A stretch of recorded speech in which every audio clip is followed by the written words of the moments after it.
Hare Ram, Hare Ram, Ram Ram, Hare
Prem se kaho, Sri Krishna Chaitanya, Prabhu Nityananda, Sri Advaita Gadadhar, Srivasadi Gaura Bhaktivinoda ki jai.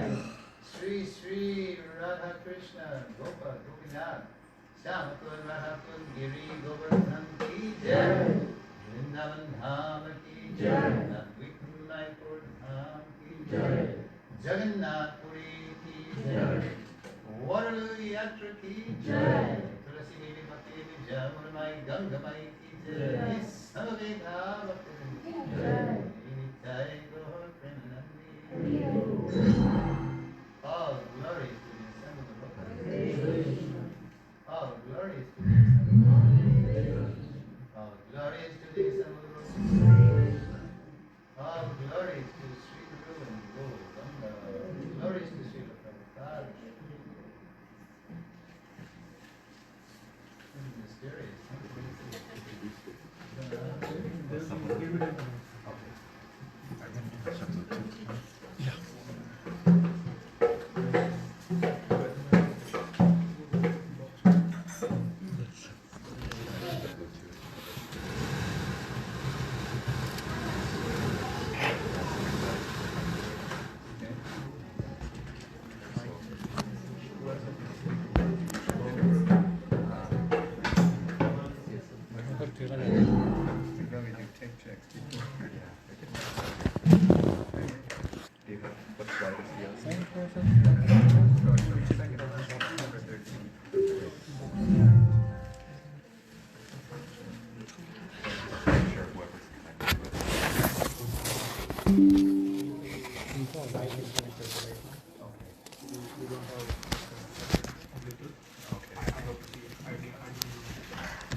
Yeah, this is where the audio wire was going.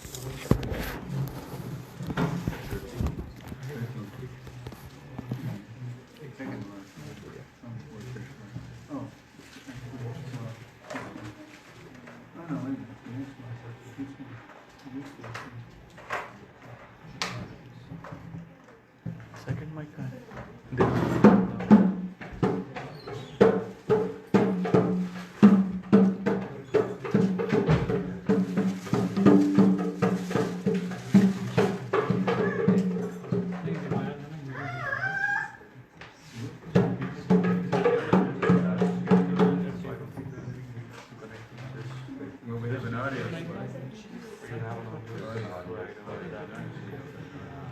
What do you have this as the only outlet? Yeah, I'll just put the mic up to my. Yeah. It's got to be not so good, but something.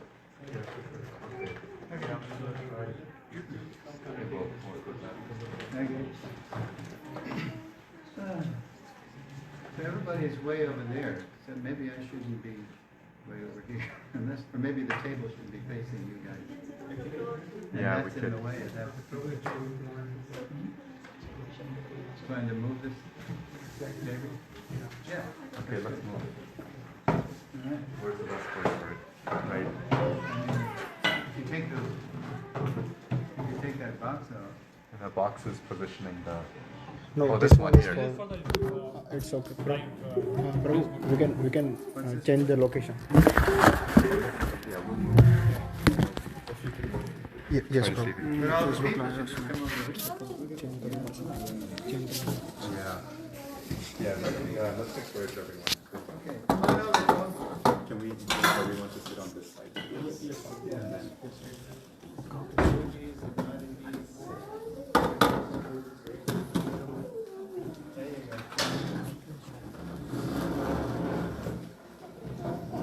We don't need this, right?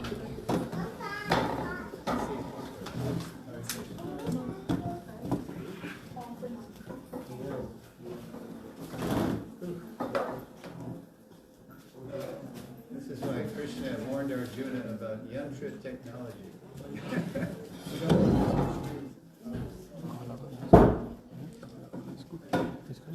Come on over, more. What is that? Sound effects. Yeah, monster movie. Okay. Are any more people coming?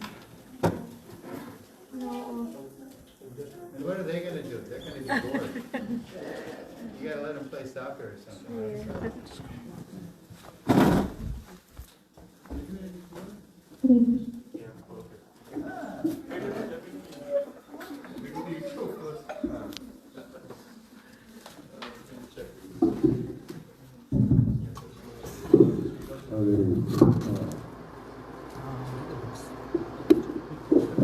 Hare Krishna, everyone.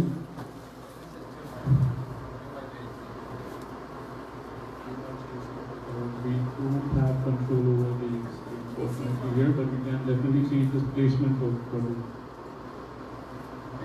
We can slide the table so that he's not directly in front of the vent.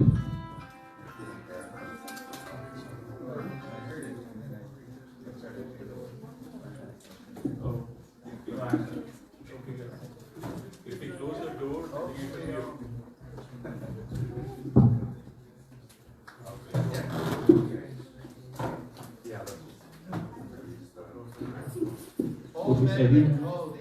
Thank you everyone for joining us to our weekly Bhakti Vriksham.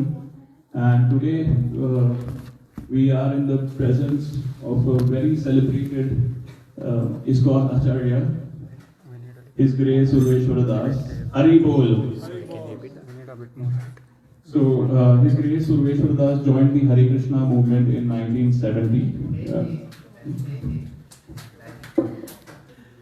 And he received his first and second initiation the following year in 71 and 72 respectively. Any guesses by whom? Yes, by His Grace Srila Prabhupada himself.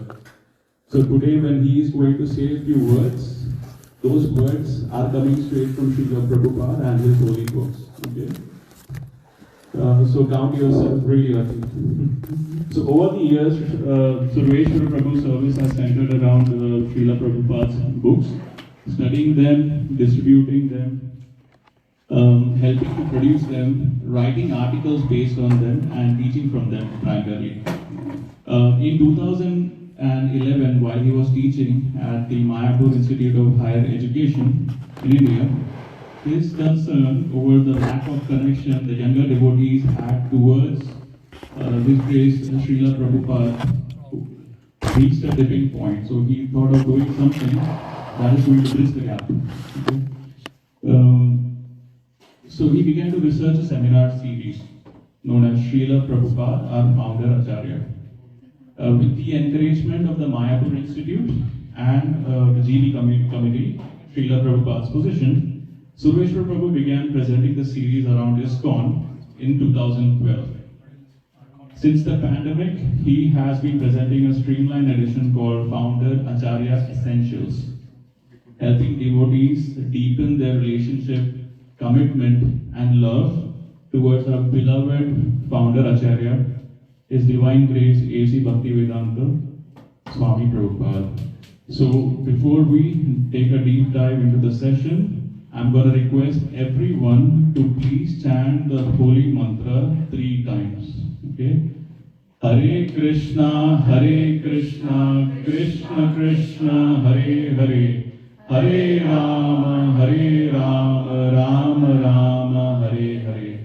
Hare Krishna, Krishna Krishna, Hare Hare, Hare Rama, Rama Rama, Hare Hare.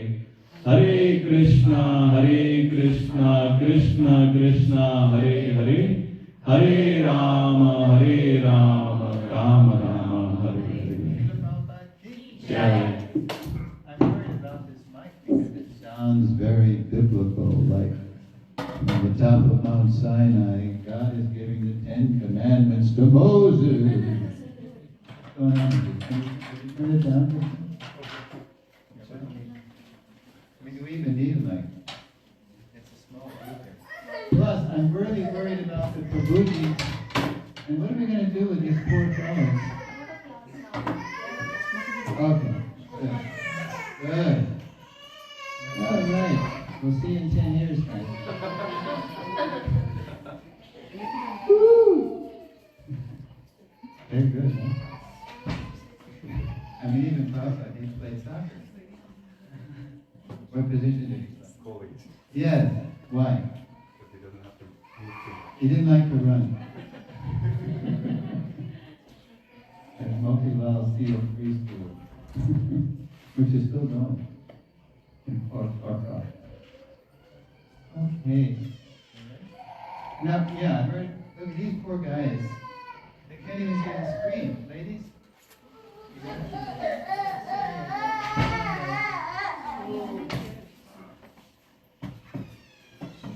Come on, sit on the seats. You're being ordered by your senior disciple to sit on the seat. There you go. Now we're all one happy family. So, yeah, my name is Hare Krishna. Prabhupada gave me that name not too far away from here. 50 kilometers? Wow. Or good. And I can see the screen better. Okay. No signal. HDMI is connected. HDMI is not connected. Oh, what did it fall out? Yeah. Okay. Here.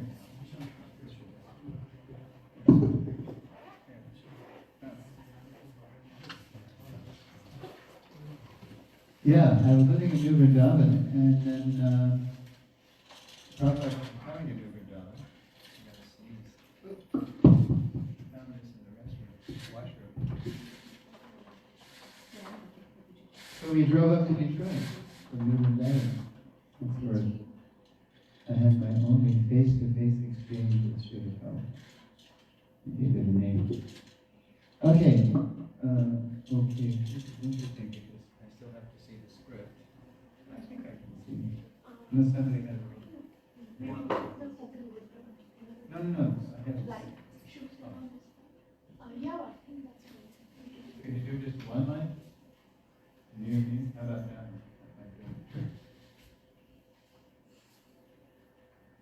Oops. Okay, I'll go on. Yeah, sorry. Usually they all go on. You can't do just that one?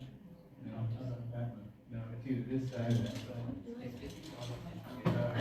Well, maybe a little light coming. Yeah, he will put it Let's see how that hurts the picture. You can see the screen, huh? Good. Yeah, I can see the script. Okay, so yeah, I've been doing this since 2012, huh? 13 years. And I keep refining. Oh, thank you. Leave it to the mothers, they know. And so what it is it's a narrative. I tell a story, I have a script, so I don't forget the story, and then at different points in the story, we move the slides, and I read the slides, so you don't always hear me, it wouldn't be boring. And then at the end we take questions. How are we doing? I brought my own clock, because sure enough, no clock. So I brought my own. Okay. Yeah, there you go. So I'll go till about 3. Let's see. This is not a long lesson. 3:15, and then we'll take questions.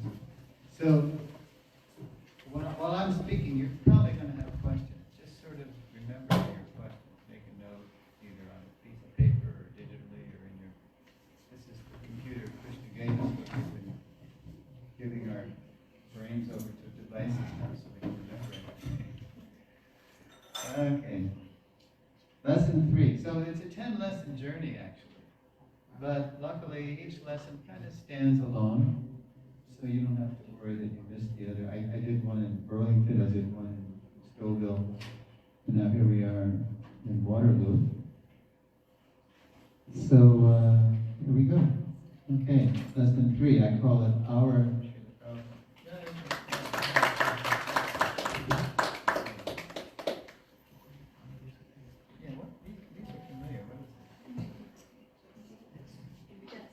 Jasmine, yeah.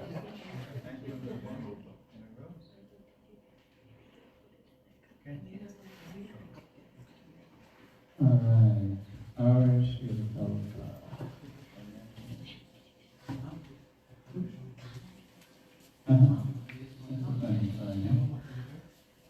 Yeah. Yeah. All right. Anybody know who that is on the right? Famous 1960s counterculture guru, Allen Ginsberg, right? Okay. Well, here you go. All right, Mataji. On May 11th, 1969, the American counterculture poet Allen Ginsberg met with Srila Prabhupada at the Hare Krishna temple in Columbus, Ohio, to discuss their program at the university, the following events, as well as how Krishna consciousness could spread widely in materialistic America. Referring to a prophetic text from the Brahma Vaivarta Puran, Prabhupada assured the poet that people everywhere will take advantage of Hare Krishna for the next 10,000 years. Ginsberg had seen Prabhupada inspire crowds to chant Hare Krishna in New York and San Francisco, but the conservative students at the Ohio State University would present a special challenge.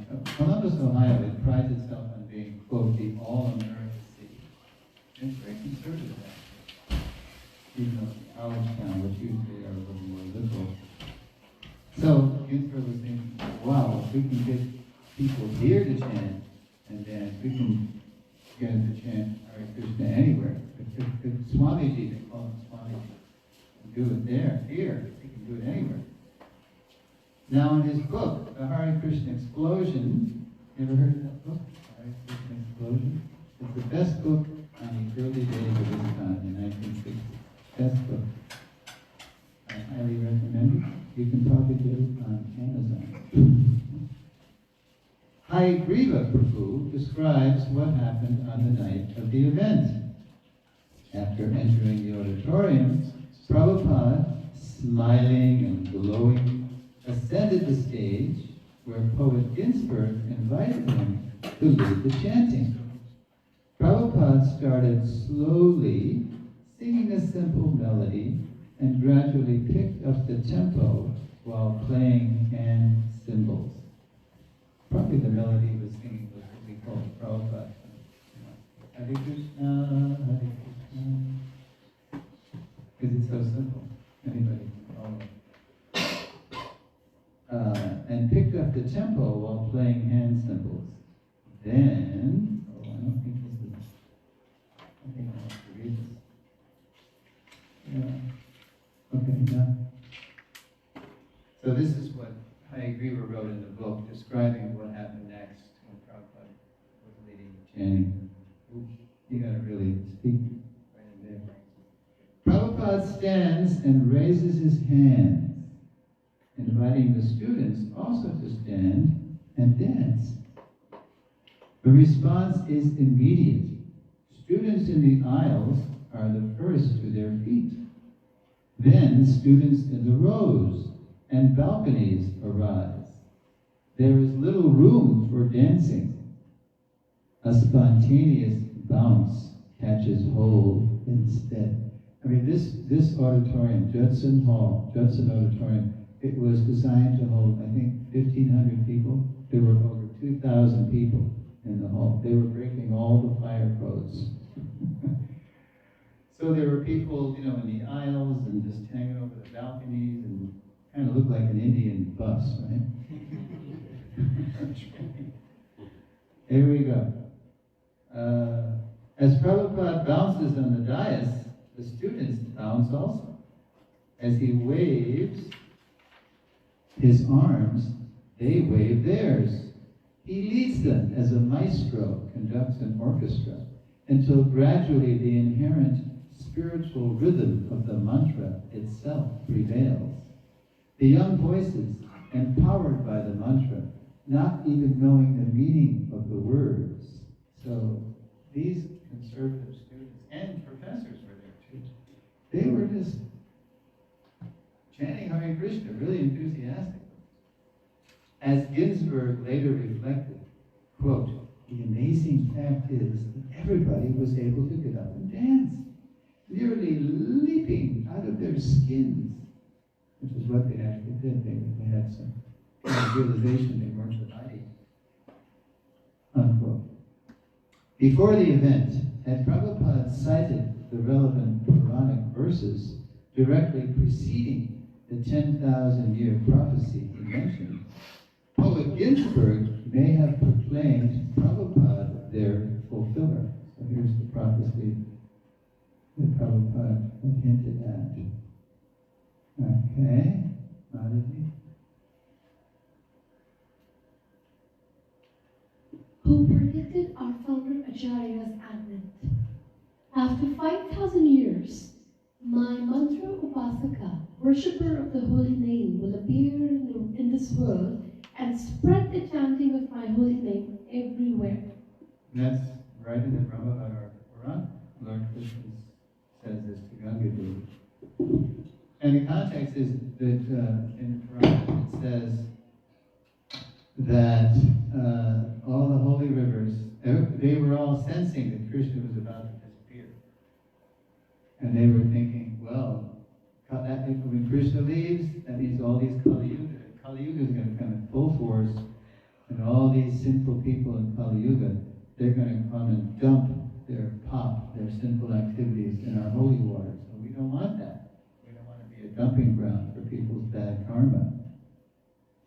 So Lord Krishna said, don't worry, I'm going to send my mantra upasaka and spread the chanting of the holy name everywhere. And then he said, also, I'm going to put it on the slide, but he said, and they will come and they will purify you. He's going to make so many devotees that are going to come and purify you of any sinful reactions that other people dumped in there. So don't worry. While fulfilling this and other Vedic prophecies, Prabhupada never once called attention to himself, instead calling everyone's attention to Krishna. What did Prabhupada call his movement? Hare Krishna. The Hare Krishna movement. He didn't call it the Bhaktivedanta Swami movement. Like, that's how you remember all these other gurus, swamis, and yogis. You remember their name. But Prabhupada, the Hare Krishna. Over the millennia, the Lord would set the stage of world history to send his, quote, worshipper of the holy names to just the right place at just the right time to launch the Hare Krishna, to launch the worldwide Hare Krishna movement. Alone. Can you imagine? Alone. He did it all by himself. He just came alone. That's pretty brave, huh? Everything all right? Oh, no. You mothers are too much. Now you're pampering my feet. All right, the next slide. Alone in America. Now that obviously was taken later because if he was alone, then who took the picture, right? Alone in America, Srila Prabhupada aimed to revive Srila Bhaktisiddhanta Saraswati Gaudiya mission. When Prabhupada's spiritual master, Srila Bhaktisiddhanta Saraswati Thakur, dispatched the first Vaishnava preachers from India to Europe in the 1930s, he gave them the full institutional support of his Gaudiya mission. But after Srila Bhaktisiddhanta's demise in 1937, the mission's leaders neglected their master's instructions to form a governing body and work cooperatively to spread Krishna consciousness. The infighting that ensued so fragmented the mission that by the time Prabhupada arrived in America to preach in 1965, there was no institution left to support him. In New York City, with almost no friends or funds, Prabhupada nonetheless saw a fertile preaching field in materially prosperous America, where people were spiritually starving and looking to the East for truth. Well, that was my generation. So, when Prabhupada came, first they hit him just at the right time. Because we were, the counterculture, the hippies, etc., we were all looking to the East. We were reading Siddhartha, Journey to the East.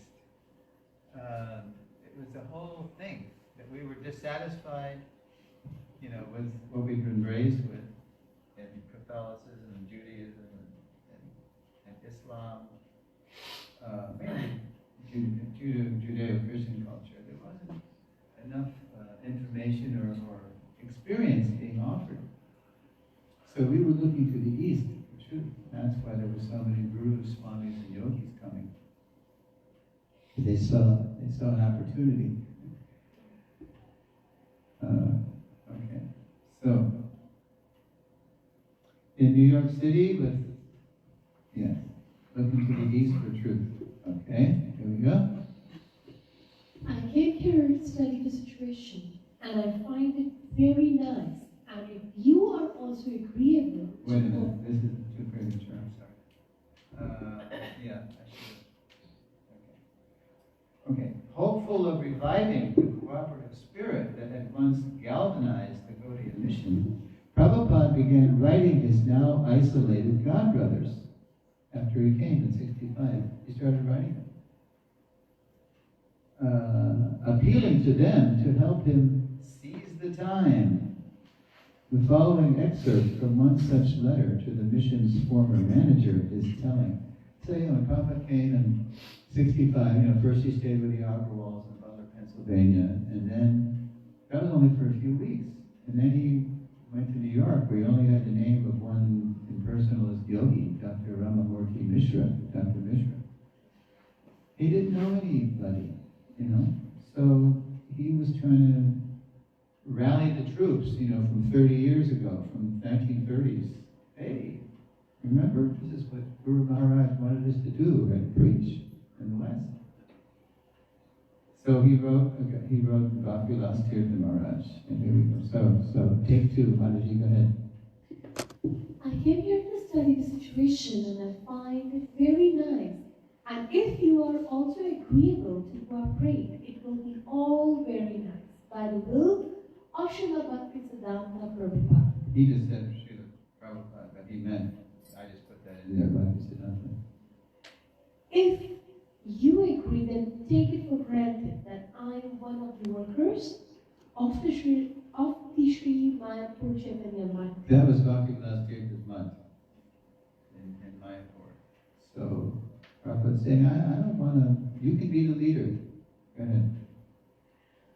I have no ambition for becoming the proprietor of any math or mandir, but I want working facilities. Yes. So he wrote, and elsewhere in the letter, he said to Tirtha Maharaj, he said, the Ramakrishna mission is here. They're already here. And they've renamed themselves in the West as the Vedanta Society. And they're teaching Mayavad. And they got $1 million skyscraper, they got a big fancy skyscraper here. They got a big tall building. We need, that's what we need. And teach the real thing, Vaishnava Siddhanta. And you, Tirtha Maharaj, you see, he was Kunja Babu. He was Kunja Vihari Prabhu in the days of the Gaudiya household. And he was such a good manager that Bhaktisiddhanta made him the manager of the mission. And he knew how to fundraise. And so Prabhupada said to him in a letter, you know how to raise funds. You know how to get those Calcutta Marwaris. You have them in the palm of your hand. You can inspire them to give crores of rupees. And you have the connections in Delhi, at the government house, to get India to release those rupees So they can be changed, they can be used as dollars. Rupees were not taken in America in those days. So we can have money to build a skyscraper, and I can recruit people. There's a good feel here. These young people, they really want anything. They want something from the East. And so I can recruit them. I can organize. Prabhupada was good at that. So, a, quote, servant leader, long before the phrase is time. It's a very popular thing in the corporate world now, servant leader, right? Prabhupada was doing it long before it was even a phrase. What did he say? I don't want to be in charge. You know, I'm your worker. We need funds. You're the fundraiser. You're good at that.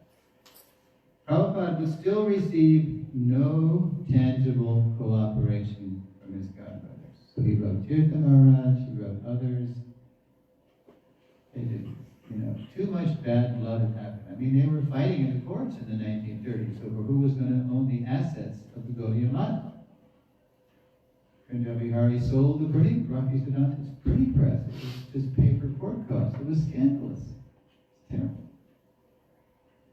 So they were older, they were still hanging on to their envy, they were fighting. They had been fighting. So they didn't help. With only the scriptures he translated, annotated, and brought from India to sustain him, Prabhupada endured mostly alone the brutal New York winter that followed, writing letters and translating the Bhagavad Gita. I remember that winter because I was born right in New York City, about 22 blocks from what became 26 2nd Avenue, the first ISKCON Center. And then my family, when I was 5, we moved to Connecticut, just 35 miles from New York City.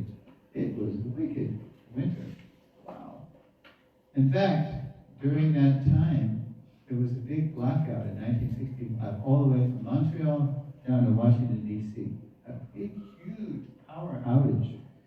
Because the winter storms were so great, it was like a hurricane with snow. So, and then you see the pictures of Prabhupada, walking alone with a coat and just those pointed white shoes with Swami shoes.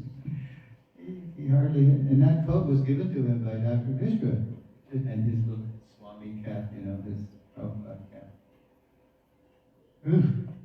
And then the wind, wow, the wind was blowing so fierce he could take your breath away. It was so, and Prabhupada's alone. But Prabhupada's, his mood is do or die, do or die. He said later he wanted the privilege of, if necessary, dying on the battlefield. Like Kurukshetra. He said that in New York when they had a big building, and then Prabhupada said, and if there's no place to, what did he say? He said, and you can bury me on the roof of this building. Prabhupada, such a warrior, huh? Okay, so he's writing letters, and he's starting to translate the Gita.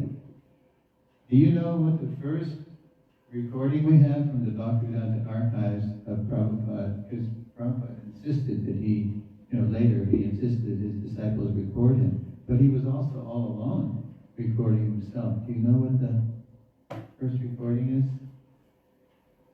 Prabhupada's all alone in a room that Dr. Mishra lent him, just let him use, no windows, and he's recording himself, and he's chanting the Mangalacharana before he starts the introduction to the Gita. To read the Bhagavad Gita and then record in the introduction. The first part of this is the prayers. So this is on a recording. You may have heard it. It's February 19, 1966, and it starts like this. Om Ajnana Timirandhasya Jnanam Javasalakaya Chakkun Militam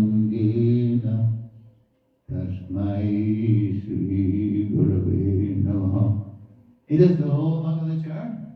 And then he starts dictating what you know as the introduction to the Bhagavad Gita. I mean, when Prabhupada says that verse, oh, it sounds like the primeval sound of the universe. Like in the Bible, it says, in the beginning was the Word, and the Word was with God, and the Word was God. Oh. That's why I wear this conversation piece. Oh, that's old. People say that to me in the supermarket, man. Okay. So, that's all along. Okay, that was 65. 66. There we go.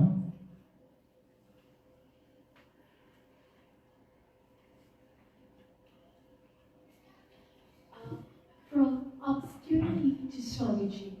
Okay, where is Prabhupada? Raise your hand.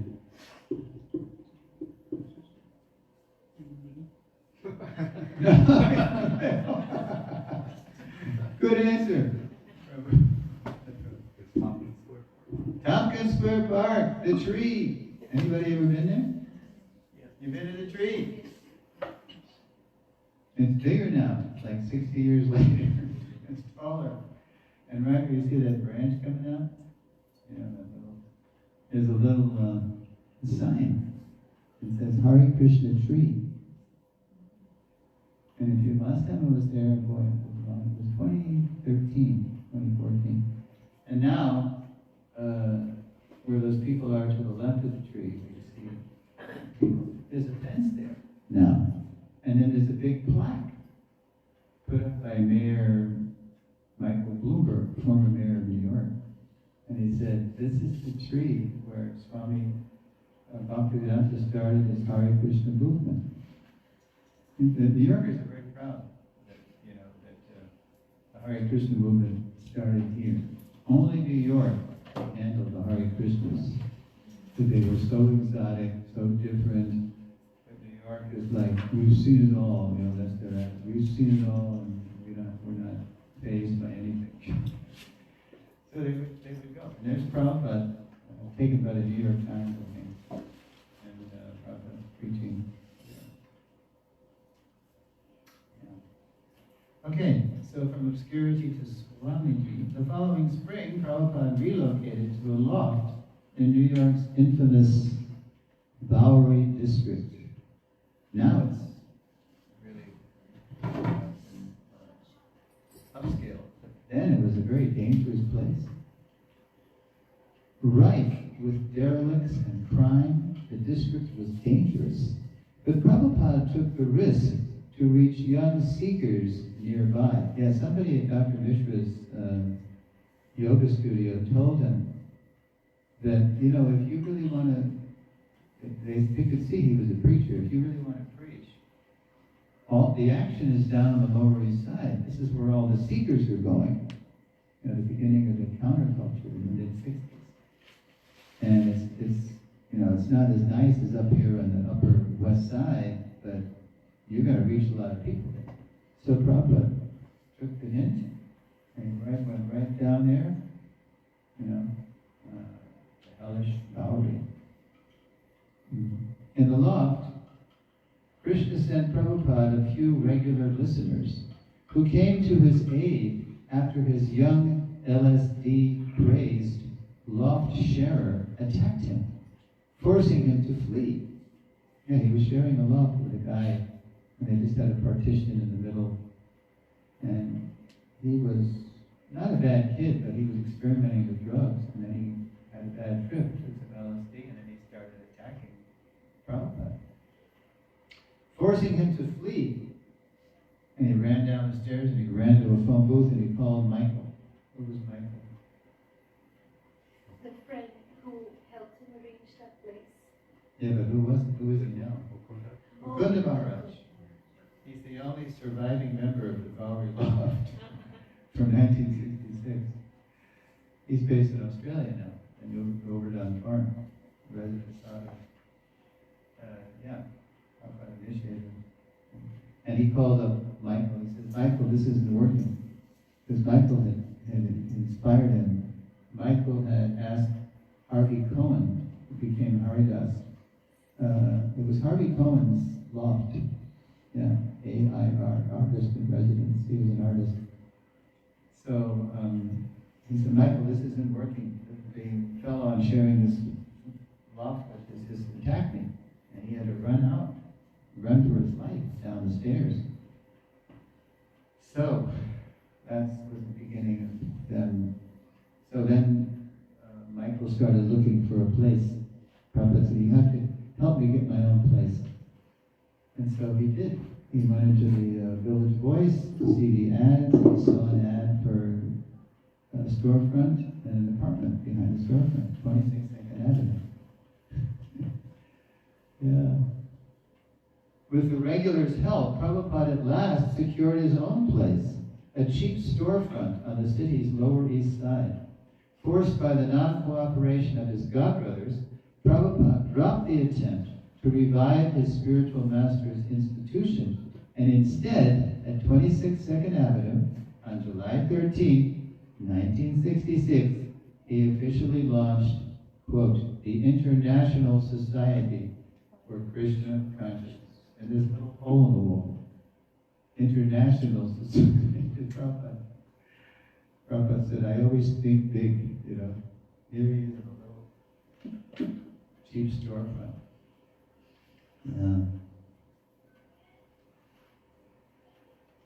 For Krishna consciousness. A brand new branch of the same Gaudiya Sampradaya. You know, when Prabhupada came over on the Jaladuta, he wasn't thinking to start something new. He just wanted to revive the Gaudiya Math. But his godbrothers weren't interested.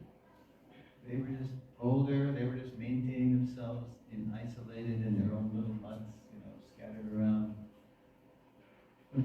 So Lord Chaitanya revealed to Prabhupada, you know, they're not going to help you.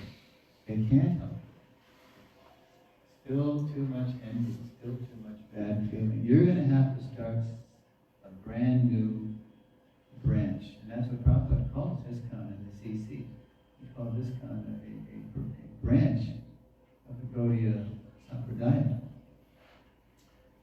So, with the help of an attorney named Stephen Goldsmith, on July 13th, Goldsmith came with papers, and 7 pages of ISKCON, and he signed, and then he had other people sign who hardly knew what was going on. You know, Michael Grant signed. Michael Grant knew what was going on. Raymond Murray, he signed. He became Ray Rama, and Stephen Goldsmith, the attorney, signed the papers, and ISKCON was registered in New York State. All right. Here we go. From obscurity to Swamiji. Yeah, they were calling him Swamiji. There you go. Empowered by Srila Bhakti Siddhanta, Sri Chaitanya Mahaprabhu, and his spiritual forefathers, Prabhupada inspired a growing flock of followers that summer to chant Krishna and take up the process of Bhakti Yoga. No small miracle in 1960s New York City, the capital of do your own thing. He did it by stressing the do's more than the don'ts, the chanting more than the tabus. I mean, he mentioned the regular principles, but he didn't stress it because he knew that these people are born and raised on those activities. I mean, look at me. When I was in the womb of my mother, I was eating meat because she was eating meat. I was taking in alcohol because she was drinking. I was smoking because she was smoking. So we're practically, you know, even in the womb, you know, we're breaking the 4 legs. So he didn't stress that. He mentioned the regular principles, but he didn't stress them. He stressed more the chanting and taking prasad and the philosophy. Yeah. He had faith that as Krishna filled the consciousness of his young aspirants, they would outgrow their old ways and savor the higher taste of devotional service. Okay. Good? Here you go. By the did it again. Okay. And then it worked. Right, okay, go ahead. Oop. By late November, after a few groups of devotees had received initiation, one of the earlier initiates approached Prabhupada. Swamiji, what did you say the rules are for this practice? Well, you said something about rules? Huh? What are the rules for this club? So you know what Prabhupada actually said? He said, very good boy, very good boy. I thought you'd never ask, right? Just what Prabhupada had been waiting to hear, for he knew... Yeah, go ahead, read that. Just what Prabhupada had been waiting to hear, for he knew they would follow the rules only when they were ready. The next day, November 25th, 1966, Prabhupada posted the regulative principles of Krishna consciousness on his apartment's bathroom door. But why did he post them on his own bathroom door? Why didn't he put it down on the storefront? You know why? Because they were all using his bathroom to shower and take it, but sometimes probably had to stand in line behind these, dirty hippies. It had no sense, right? But the reason I did it like this in these columns is because here is a picture of, you can't see it here too much, but there's the original notes. Okay, and, oops, click and read. How are you going to read that? Let's see what you think. Oh, here we go. All initiated devotees. Okay, can you read it? Yeah, This is Prabhupada's own handwriting. all initiated devotees must strictly... Must attend morning and evening classes. Would you like to? Yeah, better read. Must not be addicted to any, I think it's intoxicants. Yeah, down to coffee, tea, and cigarettes. Are forbidden to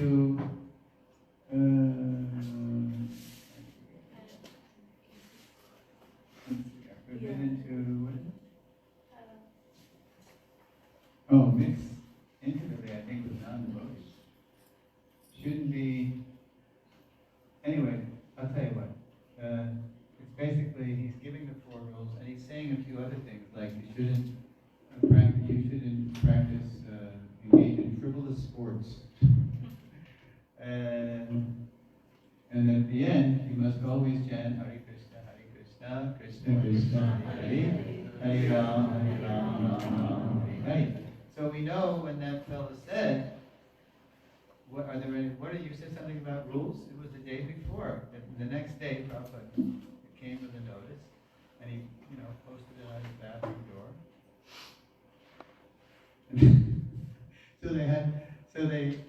These people had been initiated. By then there was 3 batches, of initiates. But Prabhupada again, he was stressing the do's more than the don'ts. Whoops, what did I do?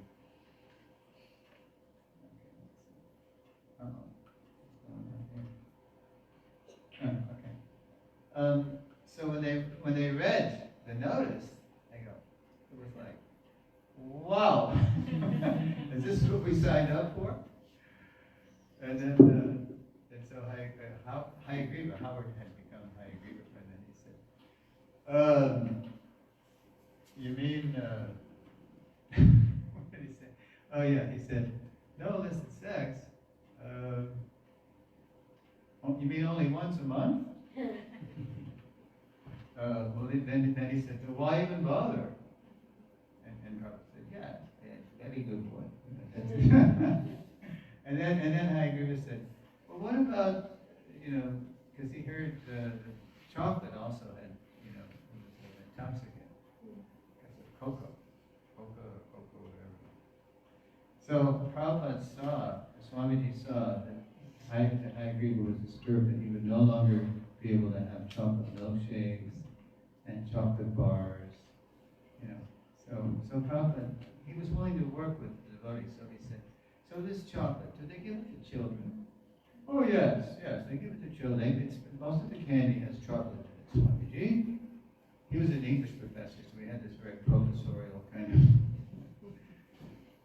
then Prabhupada, Swamiji said, oh, then it can't be all bad if they give it to children. So he let Hayagriva have his chocolate. So, he worked with people.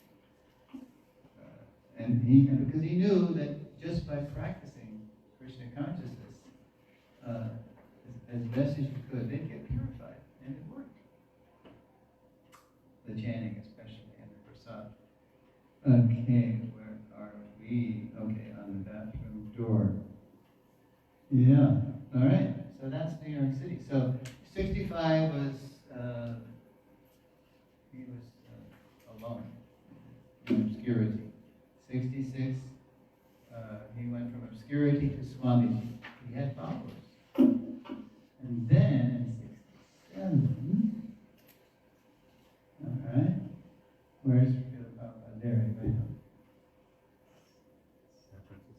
San Francisco. Prabhupada's, I mean, you can't imagine any of his godbrothers doing it. He sat down amongst the hippies in Golden Gate Park in what they call Hippie Hill. And there's movies of this. And Prabhupada's in the middle, like a maestro, like it said at Ohio State. And he's just, all these hippies are dancing around him in rings. And they're all high as kites. They're all like, whoa. Who knows what they've taken. And Prabhupada's just in the middle of it, unfazed. I mean, traditionally, sadhus don't even cross the ocean to go to the land of the Malechas, right? But Prabhupada was empowered. So, go ahead. In January 1967, Prabhupada followed the counterculture trail to San Francisco, where disciples had opened the ISKCON's second temple. There he inspired a new wave of devotees to chant Hare Krishna and serve Lord Chaitanya's mission. Yeah, 22nd Avenue, and then 518 Frederick Street, right in the Haight-Ashbury, right in the heart of the counterculture in the Haight-Ashbury. They opened that storefront.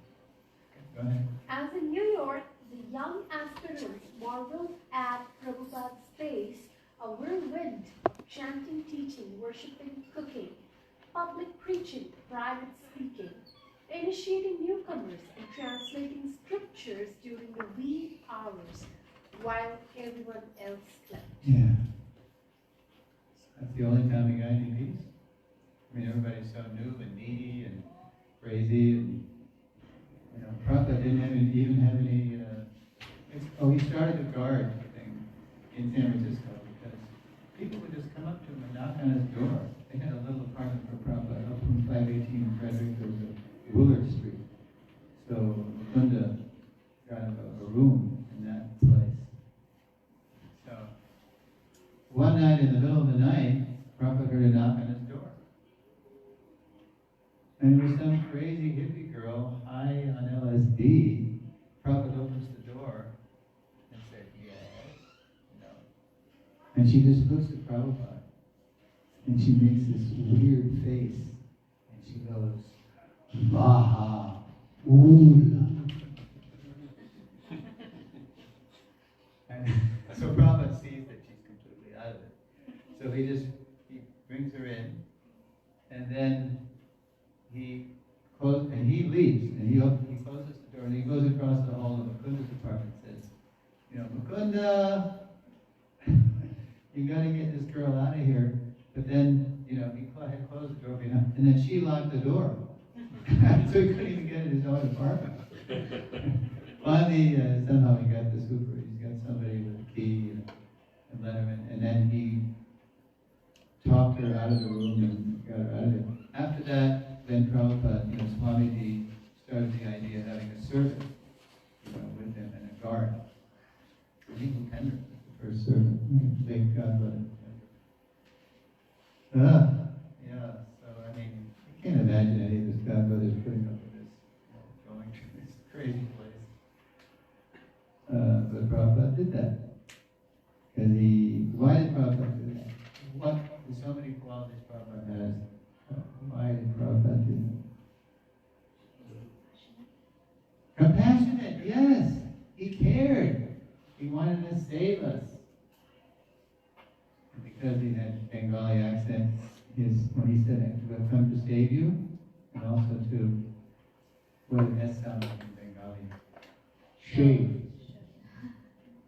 So, I'm sure there's a press conference once with Prabhupada, I've come to save you, and they thought, you've come to shave us?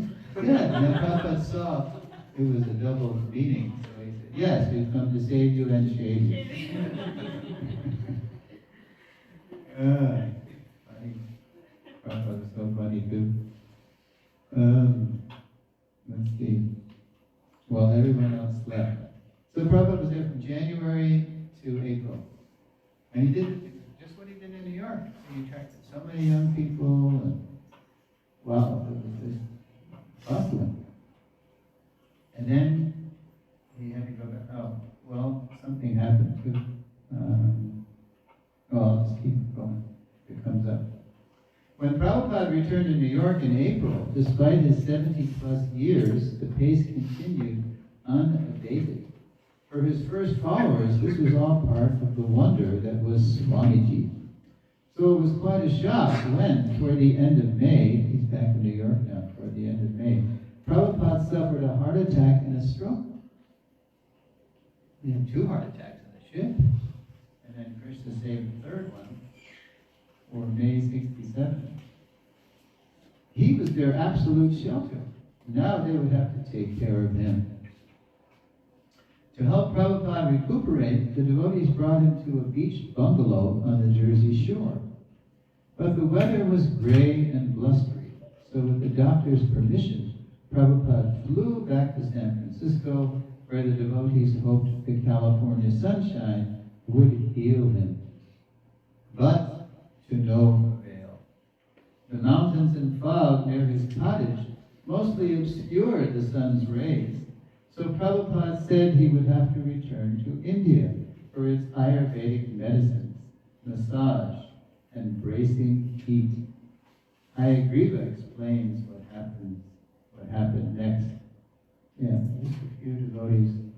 There's Hayagriva, Kirtanananda, and they were there with Prabhupada at a little bungalow called El Paradiso in Marin County, across from Golden Gate Park.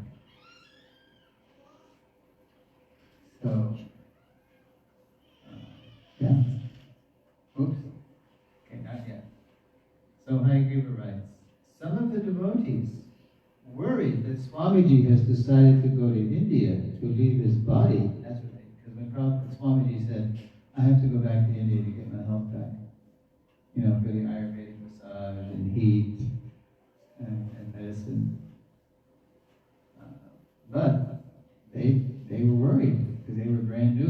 What if he doesn't come back? Some of the devotees worried that Swamiji has decided to go to India to leave his body. Asked him whether, during his absence, one of his godbrothers should come to America to assume ISKCON leadership. The minute this question is presented to him, we sense that it is offensive. Swamiji becomes very grave, closing his eyes, then suddenly we see tears falling down his cheeks. And here's what Prabhupada said. My Guru Maharaj, he was no ordinary spiritual master. He says, wiping away the tears, he saved me. Now isn't that striking? Ordinary spiritual master, it almost sounds like a contradiction. How can a spiritual master be ordinary? Well, there's spiritual masters and there's spiritual masters. Some are great, high exalted acharyas, and some are, Prabhupada usually use the term regular gurus. Regular gurus. Right? Regular gurus. So, but here he says ordinary. He saved me. Go ahead. Later, Swamiji tells us what we should have always known. There is no one to replace him. The very idea is insulting. If someone comes and tells you something different, he says you will be confused. You will be confused. Because Prabhupada knows that owing to his absolute surrender to Srila Bhaktisiddhanta and Lord Chaitanya's mission, Prabhupada knew he was being uniquely, singularly empowered to turn people outside India's spiritual culture toward Krishna consciousness. And he also knew that only he could lead them. That's the title of the third volume of Bhakti-Amrita. Which, if you want to get to know Prabhupada, read the Srila Prabhupada Bhakti-Amrita, the full multi-volume presentation, not just the one book Prabhupada, but the whole, that, to this day, that is still the best introduction to Prabhupada. You read his books, and you read the Lilamrita, and you get the person Bhagavat, and you get the book Bhagavat. That's the whole package. Okay, so 65, obscurity. 66, Swamiji. 67, only he could lead them. And now we're going to go to another phase. You see what's happening is that this lesson, basically, I'm showing you all how Lord Chaitanya revealed to Prabhupada what he would have to do, the mission he was giving Prabhupada to do. And then you're seeing how Prabhupada gradually revealed to us his position. He knew it would have to come, he knew he couldn't just impose. We didn't know anything about, founder acharyas or gurus. We didn't know anything about etiquette or how to treat a holy man. He knew we were so low born that he was going to have to it's going to have to come from us. When we're ready to properly, treat him and serve him, then that'll happen. But he couldn't impose it. It had to come from us. So this is an interesting step up for the next one now. All right. You know what that is? That's actually in Prabhupada's temple in New Mayapur, France. I recognize because I was just there. This time last year it was in Mayapur. When Prabhupada was relaxed, sometimes he'd do that. He'd put his knee up like that and talk like a room conversation. Okay, let's see if this is the right moment. You can call me. Not yet. Okay. All right. Although Prabhupada's uniqueness among contemporary gurus of the day was obvious to his followers, they were still calling him Swamiji, a rather common address. In the spring of 1968, so now we're in 68, Krishna revealed a title more befitting Prabhupada's position. When a devotee learned that the Sanskrit affix G, it's an ending, an affix is something you join to a word. When a devotee learned that the Sanskrit affix G was a term of endearment, he asked Prabhupada if he could add G to his wife's name, Govinda, and call her Govinda G. By then, Prabhupada had a husband and wife couple serving him, so the husband was the servant, and the wife was the secretary. So his name was Gaurasundar, and they were from Texas, and they had pioneered, or they would pioneer, the Hawaii Yatra. So they were from Texas, and so Gaurasundar asked Swamiji, can I call my wife Govinda G? It was Gary and Bonnie McElroy. Bonnie became Govinda Dasi and Gary became Gaurasundar. Can I call my wife Govinda G? So Govinda Dasi, a plain-spoken Texas lady, remembers the rest. She's very, in Texas, they speak their mind. In Texas, you can walk around with open carry. You can walk around like cowboys. You can walk around with a holster and a gun.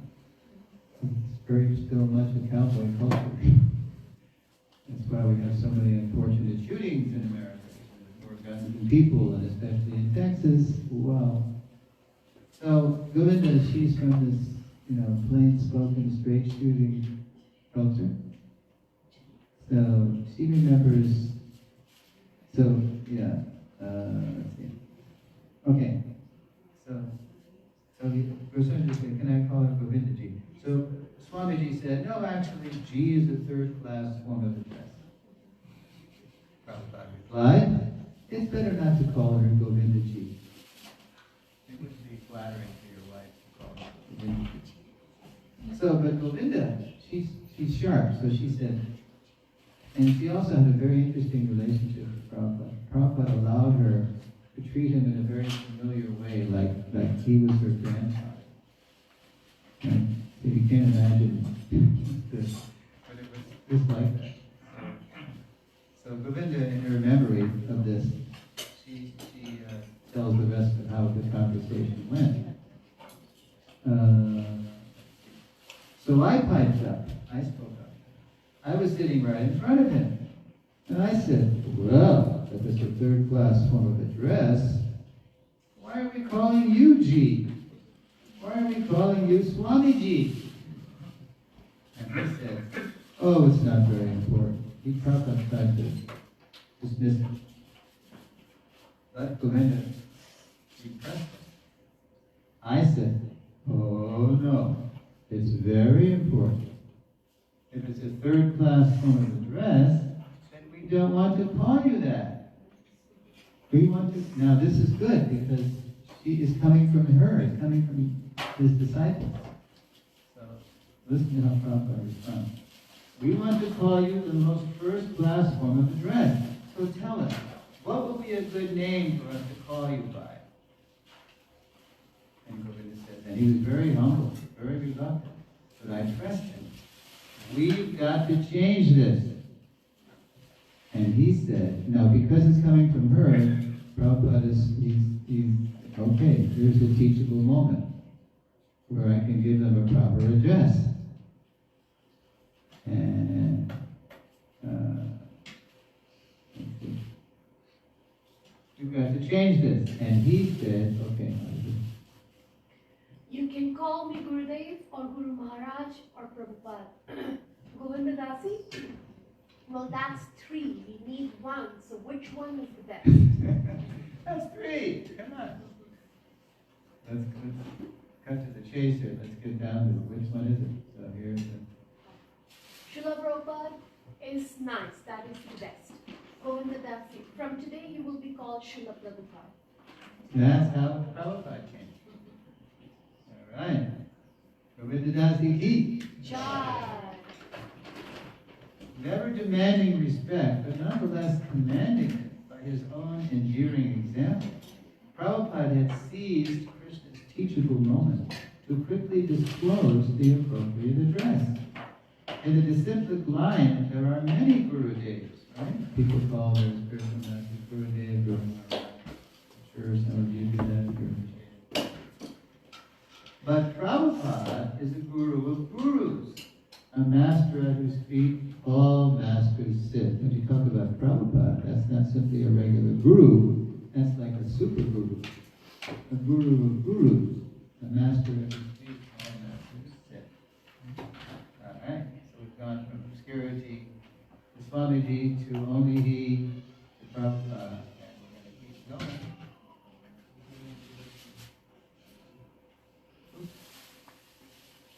Prabhupada liked that picture. They were taken at the manor, Bhaktivinoda Manor. Who's been to the Bhaktivinoda Manor? Anybody? Yeah?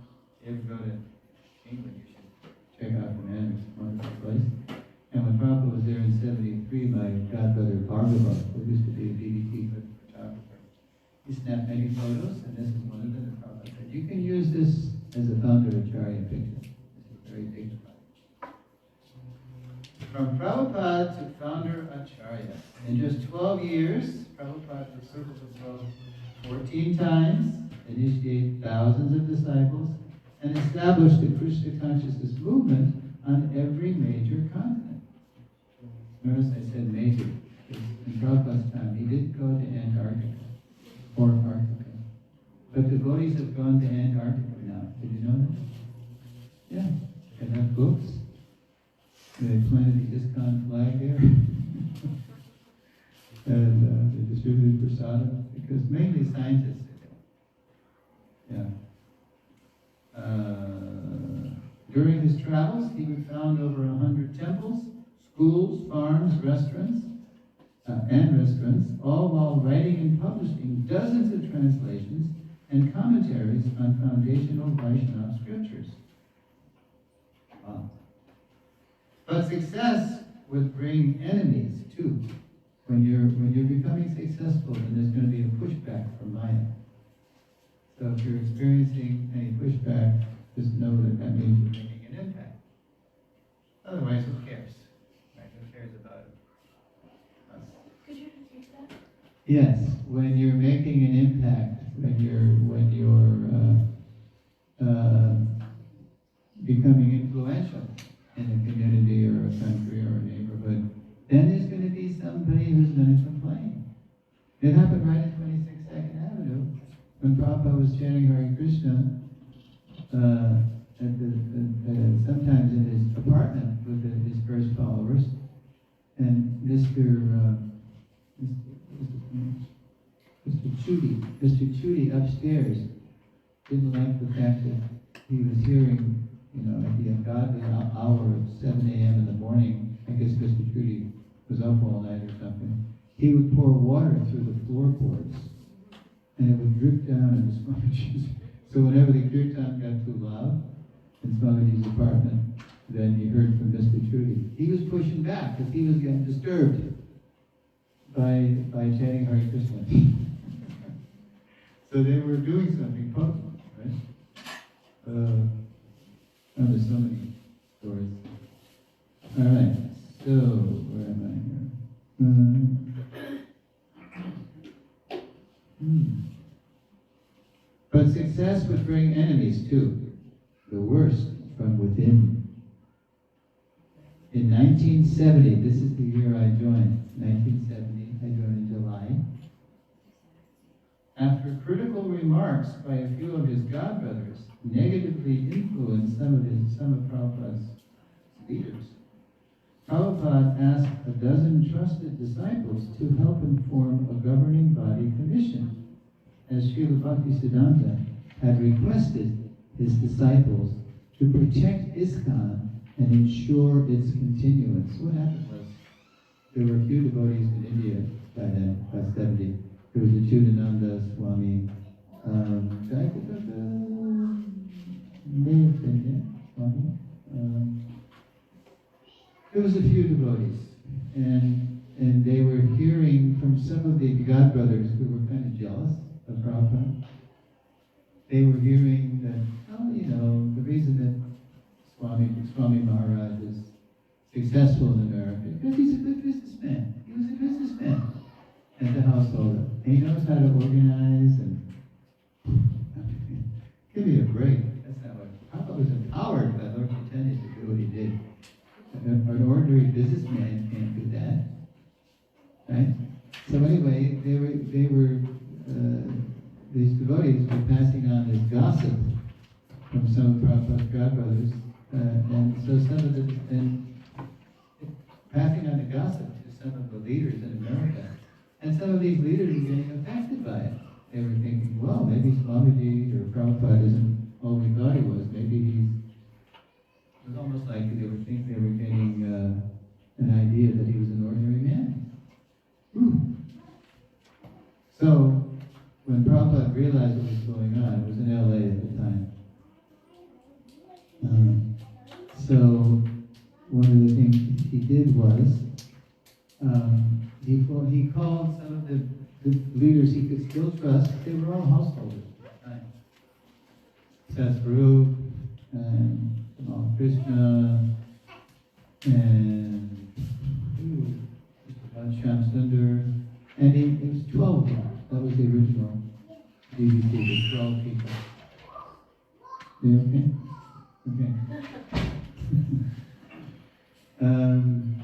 And he formed the GBC, Governing Body Commission. Who envisioned the GBC? You know who envisioned that?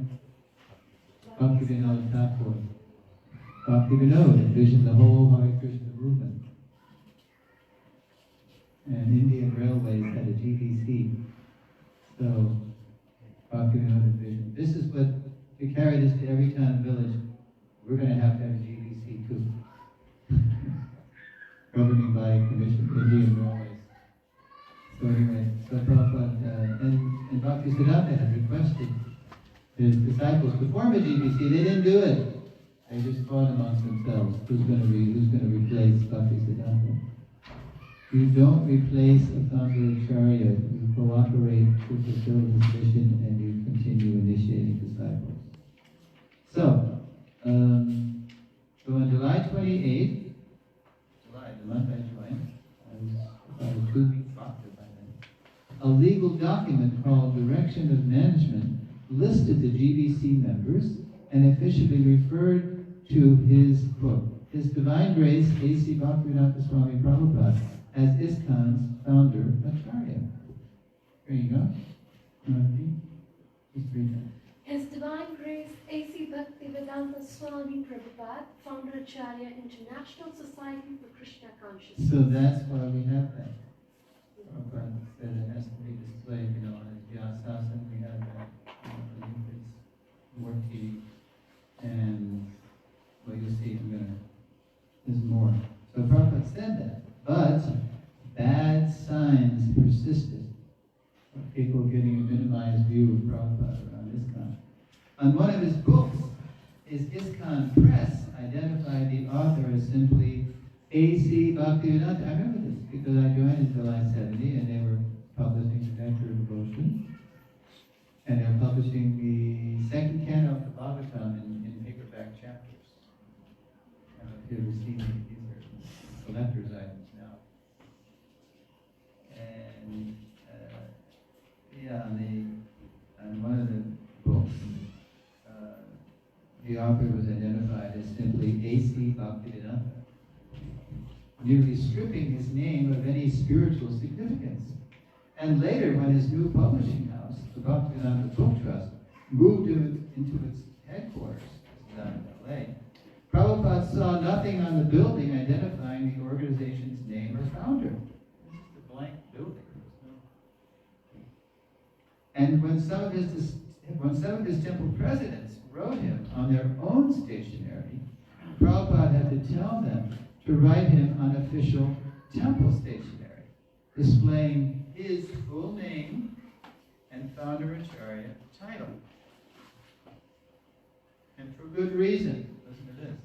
One day, a non-complying temple president secretly sold the temple, collected the money, and disappeared. It wasn't even registered in ISKCON's name, it was registered in his name. And disappeared.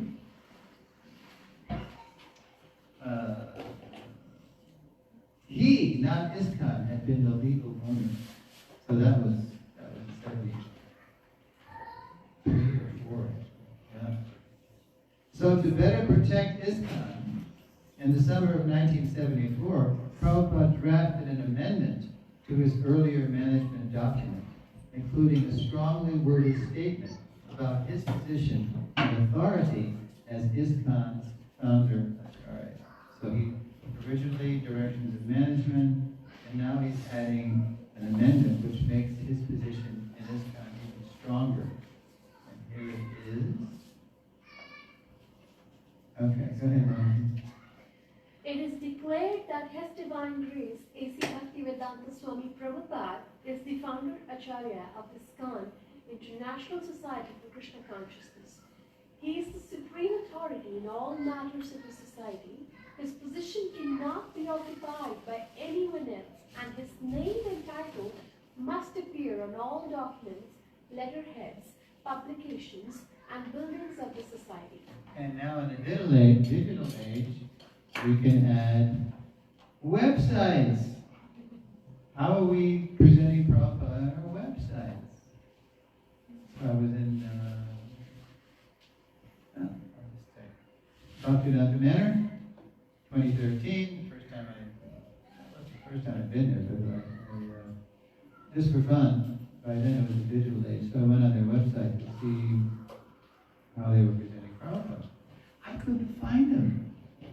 the homepage. I couldn't find them. Finally, I saw a tab that said history. Clicked on it, and sure enough, there's a little picture of Prabhupada identifying him as the founder of Acharya. Aghast, mortified, I went to one of the manor managers, and I said, Prabhu, we think that the founder of Acharya is history. We're history. We're finished. You got to keep Prabhupada front and center in ISKCON. That's the way we're going to go on as a cohesive movement for the next 10,000 years. Otherwise, we're going to fragment just like the Gaudiya mission did. And to their credit, when I came there the next year, the message got through. I went back, and on the homepage, Prabhupada was very prominent. So, you got to watch how we present Prabhupada. Okay.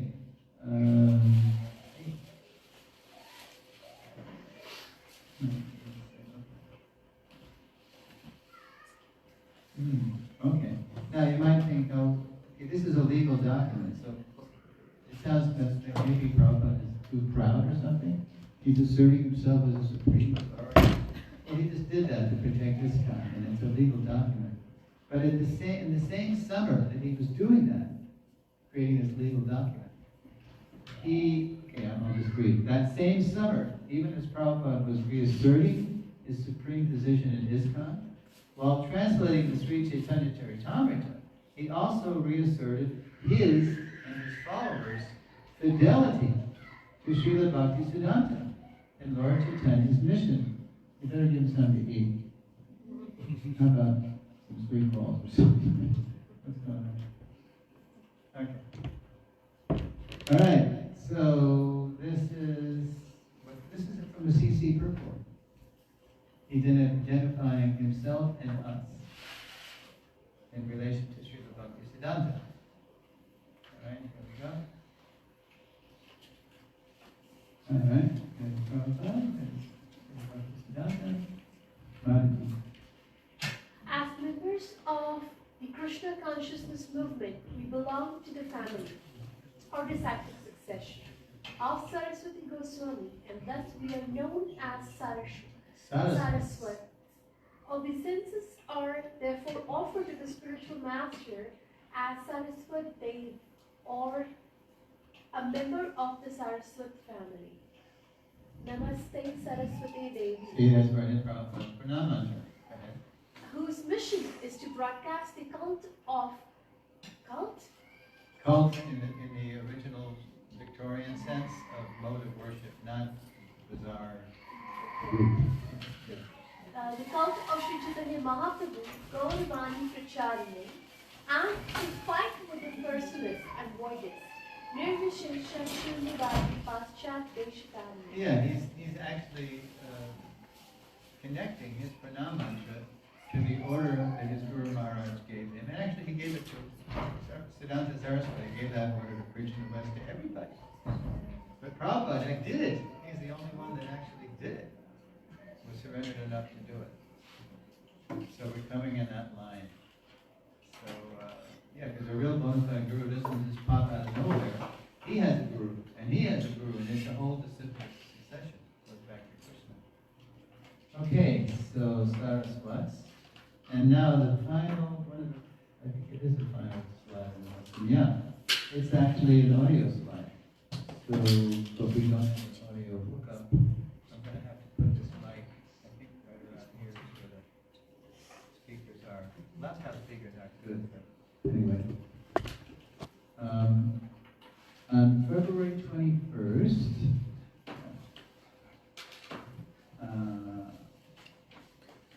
1975, in Caracas,